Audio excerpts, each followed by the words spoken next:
جب اللہ کو انسان کا سجدہ کرنا پسند آ جاتا ہے تب وہ خود ایسے اسباب بناتا ہے کہ انسان سجدہ کرنے پر مجبور ہو جاتا ہے۔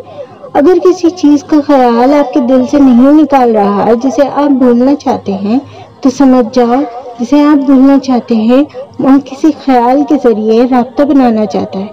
آپ کے مانگنے کی تڑپ اللہ کو پسند آ گئی، اور اللہ جسے رابطہ رکھنا چاہتا ہے اس کے مقدر کی تو کیا بات ہے۔ لوگوں نے کہا جو تم مانگ رہے ہو یہ ناممکن ہے، اور اللہ سے مانگنا چھوڑ دیا۔ کیا تم جانتے نہیں کہ اللہ ہر چیز پر قادر ہے، دعا کو سننے اور قبول کرنے والا ہے؟ اللہ نے دعا کے ذریعے ہی آدم اور حوا کو ملوایا تھا۔ یقین کرو تمہاری قسمت بھی کبھی ناممکن نہیں چھوڑے گا۔ اللہ اپنے بندوں کو آزماتا ضرور ہے لیکن انہیں مصیبت میں کبھی اکیلا نہیں چھوڑتا۔ محبت تو اسے کہتے ہیں جو آپ صلی اللہ علیہ وسلم نے اپنی امت سے کی تھی۔ جس کی امید صرف اللہ سے ہو وہ کبھی نا امید نہیں ہوتا۔ اور خوش نصیب یہ بھی ہے ہمارے گھر تک اذان کی آواز آتی ہے۔